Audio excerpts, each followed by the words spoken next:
España es campeona del mundo por segunda vez en su historia. Ha ganado en la final Argentina 1-0, gol de Ferran Torres, el nombre que pasará a la historia del fútbol español como fue el de Andrés Iniesta en Sudáfrica 2010. Y hay algunos paralelismos. España lo ha conseguido en la prórroga este domingo en el MetLife Stadium, también en Johannesburgo en 2010, entonces marcó Iniesta en el 116. Este domingo ha sido Ferran Torres en el 106. El artífice de todo esto, el padre de la familia, que son los jugadores Luis de la Fuente. Sus cambios, sus apuestas, llevaron a España hasta la final, y otra apuesta suya llevó a España hasta conseguir la segunda estrella. Ferran Torres, las críticas externas no le afectaban ni al entrenador, que seguía confiando en él, ni al propio futbolista, y ha respondido con ese gol en el minuto 106. La imagen también después del partido, Argentina con Leo Messi tirado en el suelo del MetLife, en el césped del MetLife, llorando porque puede ser su último partido en un mundial y perdió la oportunidad de ganar su segundo mundial de forma consecutiva.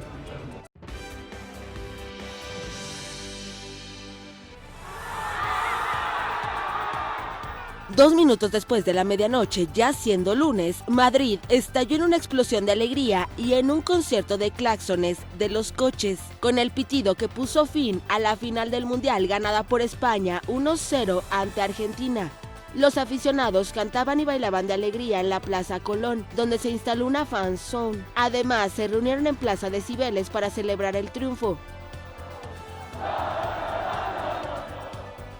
La capital española estalló de alegría y alivio tras una final cerrada en que la Roja se topó una y otra vez con el muro defensivo argentino.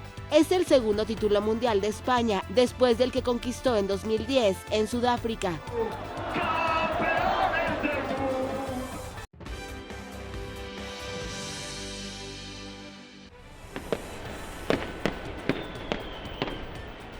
Los fuegos artificiales iluminaron el cielo de la capital argentina pese a la derrota de la selección.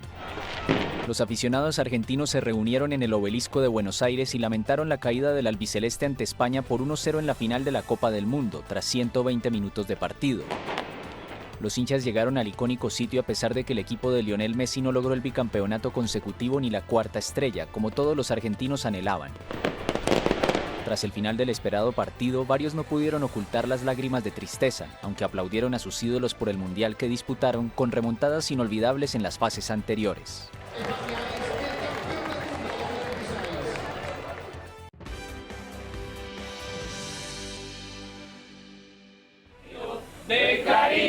Luis Manuel Otero Alcántara, figura emblemática de la nueva disidencia cubana, llegó el sábado a Miami para exiliarse en Estados Unidos tras cumplir una condena de 5 años de prisión en la isla comunista.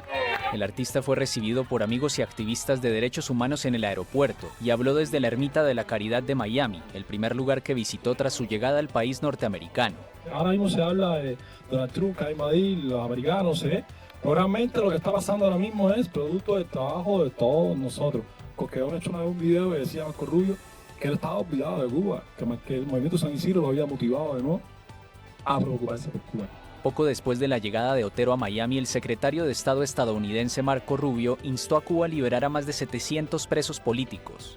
El artista de 38 años, que alcanzó notoriedad tras liderar en 2020 una protesta del movimiento San Isidro, un colectivo de artistas e intelectuales que exigía mayores libertades de expresión en Cuba, obtuvo el viernes un visado para viajar a Estados Unidos. Pero realmente lo que quiero es trabajar. No creo que no voy a perder mucho tiempo. Me voy a divertir, por supuesto. Pero vengo a trabajar. Vengo a trabajar porque, te repito, un minuto que pierda es un minuto más de dictadura.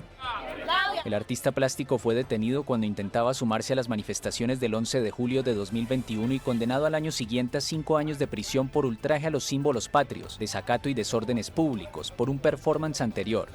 Amnistía Internacional lo considera un preso de conciencia, mientras que el gobierno cubano lo acusa de actuar al servicio de Estados Unidos para desestabilizar el país. En 2024, Otero recibió el premio noruego Rafto de Derechos Humanos y el 7 de julio, 2 días antes de la finalización oficial de su condena, fue trasladado de la cárcel a un local de la seguridad del Estado, donde permaneció una decena de días. La salida del artista confirma la estrategia del gobierno cubano de deshacerse de las voces más críticas mediante el exilio, mientras que entre 700 y 1 millar de presos políticos siguen encarcelados en el país, según un recuento de organizaciones de defensa de los derechos humanos. Su liberación se produce en un momento de fuertes tensiones entre Cuba y Estados Unidos.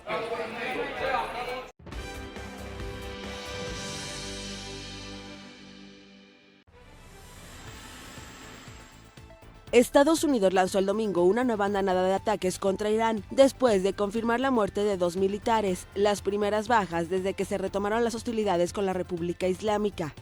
Los bombardeos alcanzaron instalaciones militares iraníes y posiciones del Cuerpo de Guardianes de la Revolución Islámica, según el mando central CENTCOM. Medios iraníes reportaron impactos en Sirik, puerto ubicado frente al estrecho de Hormuz, así como en zonas cercanas a Hajiabad, en la provincia sureña de Hormozgan. Entre los blancos también figura la central nuclear de construcción de Dar Kovin, en el suroeste del país. El sábado, el ejército estadounidense anunció la muerte de 2 soldados y la desaparición de un tercero tras ataques con misiles y drones atribuidos a Irán en Jordania. En paralelo, la tensión se extendió a la región. Kuwait y Bahrein informaron de ataques iraníes el domingo, mientras sonaban sirenas en Amán, capital jordana. En Kuwait, autoridades señalaron que una central eléctrica y una planta desalinizadora fueron alcanzadas, provocando incendios en algunas instalaciones. En Bahrein, sede de la Quinta Flota de Estados Unidos, el mando militar indicó que sus defensas aéreas interceptaron y destruyeron varios ataques. El ejército israelí aseguró que un misil dirigido a Jordania, cerca de la ciudad israelí de Eilat, fue interceptado por fuerzas israelíes y jordanas.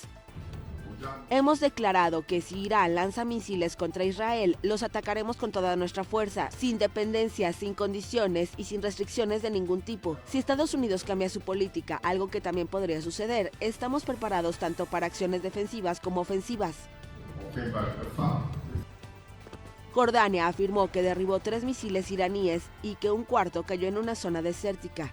Irán, por su parte, aseguró haber atacado bases militares utilizadas por fuerzas estadounidenses. La escalada también afecta al tráfico marítimo en el estrecho de Hormuz, prácticamente bloqueado por Irán, lo que eleva la preocupación por un aumento del precio del petróleo. Teherán informó además de la detención de 4 embarcaciones que intentaban cruzar el paso sin autorización. Los guardianes de la revolución advirtieron que las operaciones militares continuarán hasta restablecer la seguridad en la zona.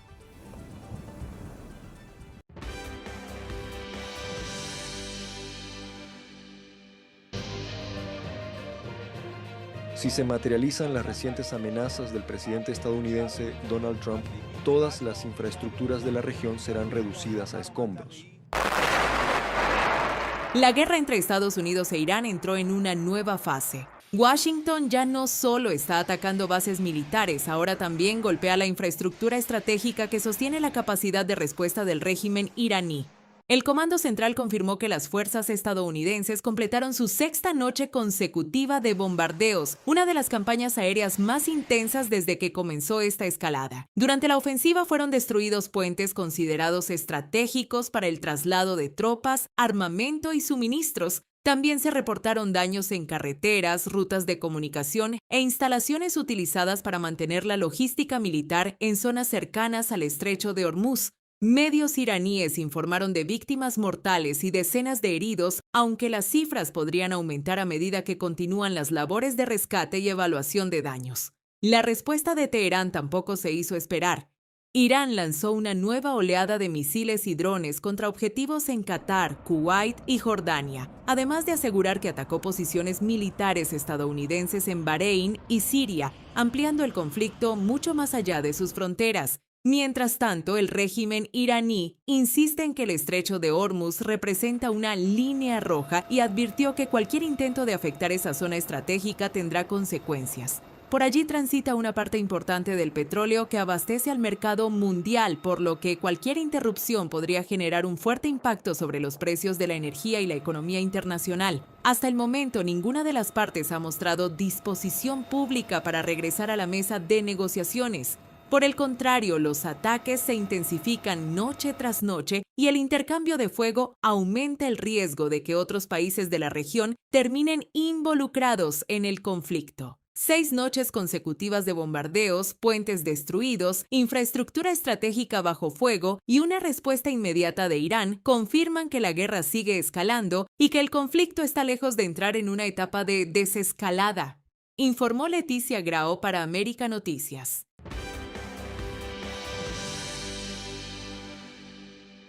El gobierno de los Estados Unidos parece haber escogido un camino peligroso, un camino que podría llevar a consecuencias inimaginables, a una catástrofe humanitaria, a un genocidio, a la pérdida de vidas de cubanos y de jóvenes estadounidenses podría llevar a un baño de sangre en Cuba. 24 horas después de que salieran a la luz los reportes sobre escenarios militares que el Pentágono habría evaluado para una eventual crisis con Cuba, el régimen cubano respondió endureciendo su discurso. El canciller Bruno Rodríguez acusó a Estados Unidos de librar una supuesta guerra psicológica contra la isla y lanzó una de las advertencias más fuertes del año. Aseguró que cualquier ataque contra el régimen provocaría un baño de sangre. Rodríguez afirmó que las informaciones publicadas por medios estadounidenses forman parte de una estrategia para medir la reacción de la opinión pública y volvió a insistir en que Cuba no representa una amenaza para Estados Unidos. Sin embargo, desde Washington no ha habido confirmación de un plan para atacar a la isla. El Pentágono evitó comentar escenarios militares hipotéticos y funcionarios estadounidenses señalaron que, por ahora, la prioridad estratégica de Estados Unidos continúa concentrada en Oriente Medio. Las declaraciones del canciller llegan en medio de semanas de máxima presión sobre La Habana. La administración Trump ha reforzado las sanciones contra empresas vinculadas al aparato militar cubano, ha endurecido las restricciones económicas y mantiene un discurso de presión para que el régimen impulse cambios políticos y económicos. Mientras tanto, el secretario de Estado Marco Rubio volvió a insistir en que la dirigencia cubana aún tiene la oportunidad de escoger un camino de reformas antes de que la situación empeore. Por ahora, la confrontación sigue librándose en el terreno político, diplomático y económico, pero el intercambio de advertencias entre Washington y La Habana mantiene la atención puesta sobre una relación que atraviesa uno de sus momentos más tensos de los últimos años, informó Camilo Lavastilla para América Noticias.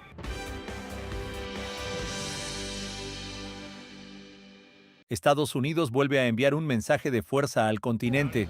El Pentágono reactivó en Panamá el histórico entrenamiento de guerra en la selva, un programa que permaneció cerrado durante 25 años y que ahora regresa en medio de una creciente tensión con el régimen cubano.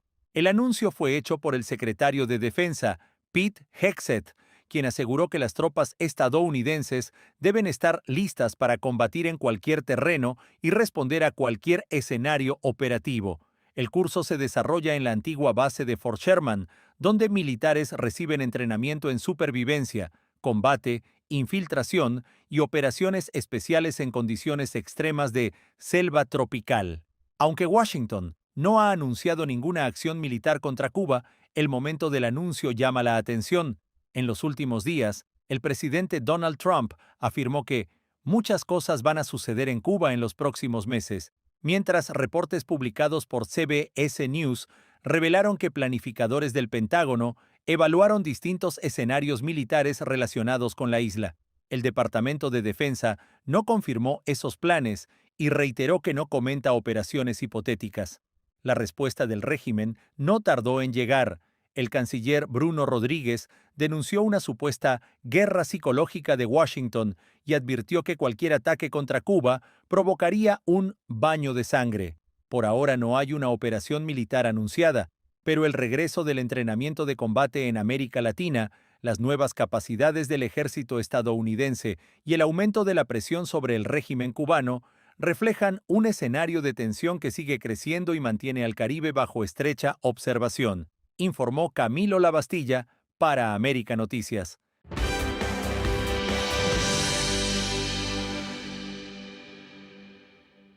Lo que comenzó como una simple infracción de tránsito terminó destapando un caso que hoy tiene a un ciudadano cubano enfrentando cargos por armas y bajo la lupa de las autoridades migratorias de Estados Unidos. El detenido fue identificado como Frank Osmani Díaz Tamayo, de 37 años, residente permanente legal en el país. Según las autoridades del condado de Sumner, en Tennessee, agentes del grupo antidrogas lo detuvieron el pasado 10 de julio por conducir demasiado cerca del vehículo que tenía delante y cometer una infracción de carril. Antes de registrar la camioneta, un agente le preguntó si llevaba armas. La respuesta del conductor fue: «Haz tu trabajo». La inspección reveló 5 armas de fuego, de las cuales 3 figuraban como robadas en Texas, además de casi 800 cartuchos de munición de distintos calibres. Pero eso no fue todo. Investigadores aseguran que Díaz Tamayo cuenta con un amplio historial relacionado con armas y narcóticos. También tenía órdenes de arresto pendientes en Colorado y Nebraska por procesos vinculados con drogas y armas, aunque él afirmó desconocerlas.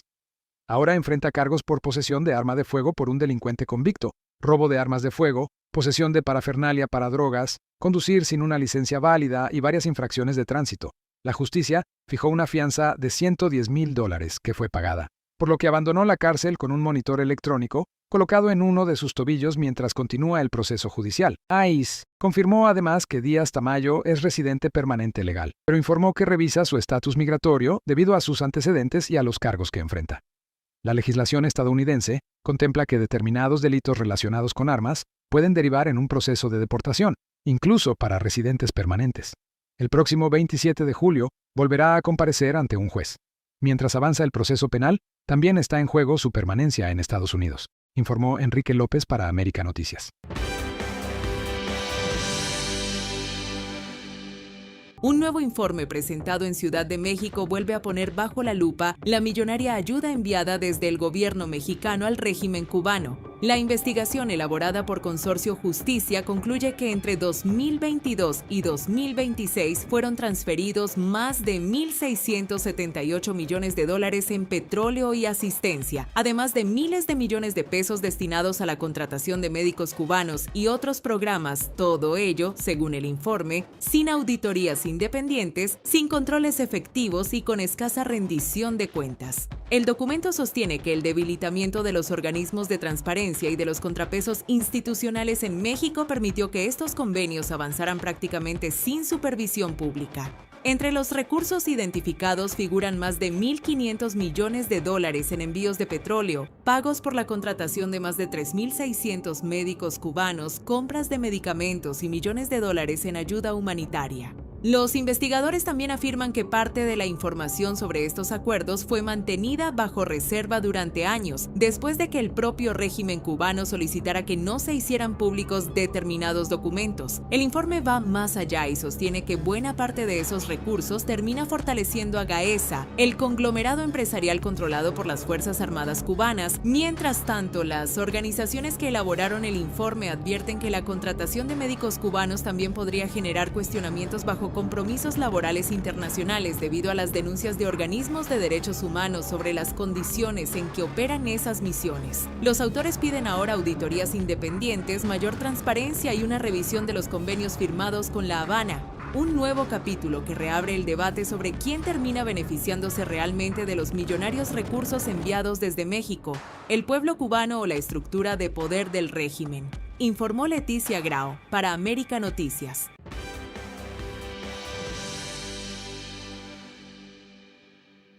Nosotros somos trabajadores contrapropistas, sembramos mucho arroz con los campesinos. El arroz queda sin freno. El régimen elimina el tope de precios. El régimen cubano acaba de mover otra de las piezas más sensibles de la mesa. Ahora le tocó al alimento más básico de la dieta de millones de familias, el arroz. El Consejo de Ministros eliminó oficialmente el precio máximo de venta que estaba vigente desde el año pasado y dejó en manos del Ministerio de Finanzas la facultad de fijar el nuevo precio cuando lo consideren necesario, sin necesidad de una nueva aprobación del Consejo de Ministros. Aunque todavía no se ha publicado la nueva tarifa oficial, el cambio ha disparado la incertidumbre entre una población que desde hace meses compra el arroz muy por encima del precio fijado por el Estado. Arroz a 750 pesos el kilo. Y donde único vimos arroz fue en aquel negocito. Ya. Y ahora, si compras 2, 3 cositas, es mucho. En muchos mercados de la isla, una libra ya se vende entre 250 y 400 pesos, mientras que en el mercado informal ha llegado a superar ampliamente ese valor. De ventas de cilindros en dólares, decisiones que forman parte de una serie de cambios económicos impulsados por el régimen para modificar el sistema de precios. Todo ocurre mientras el peso cubano continúa perdiendo valor. Los salarios siguen muy rezagados frente al costo de la vida y la inflación mantiene bajo presión el presupuesto de miles de familias. Para muchos cubanos, el problema ya no es solo encontrar alimentos, también es poder pagarlos. Con el gas más caro, el arroz sin un precio máximo definido y una inflación que no da tregua, el pueblo cubano enfrenta otra etapa de incertidumbre económica, mientras el régimen concentra cada vez más el control sobre las decisiones que afectan el costo de los productos esenciales, informó Enrique López para América Noticias.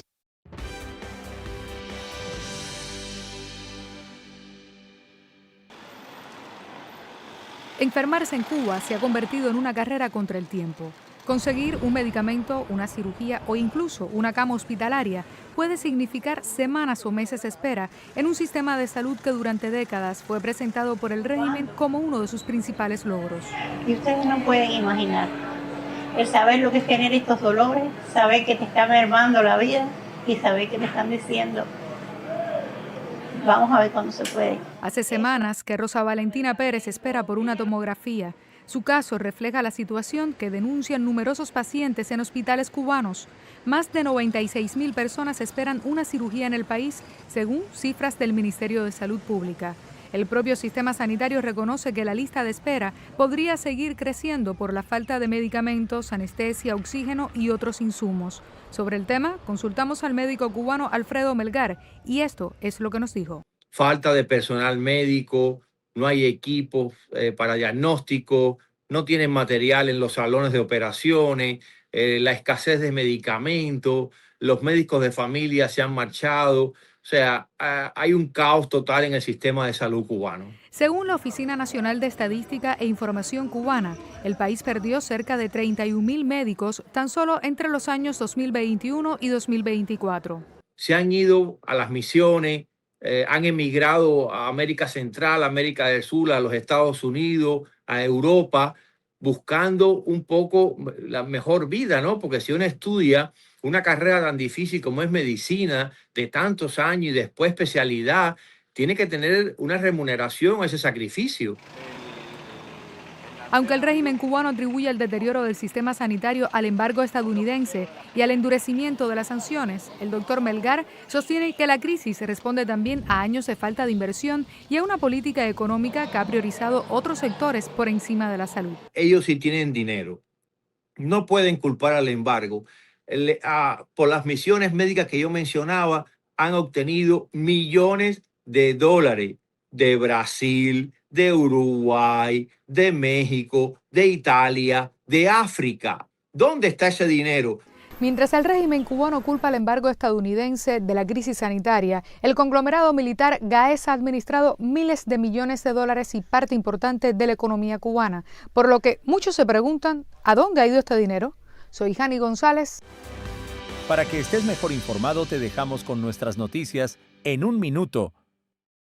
Fallece Mauro Menéndez, hijo de Aylín Mujica y Osamu Menéndez. Mauro Menéndez, hijo mayor de la actriz cubana Aylín Mujica y del músico Osamu Menéndez, falleció a los 30 años mientras se encontraba de viaje en Barbados. Según reportes difundidos este 17 de julio. Mauro era DJ y productor de música electrónica, conocido artísticamente como Maes, y había desarrollado su carrera en Estados Unidos, donde llegó a ganar visibilidad dentro de la escena musical.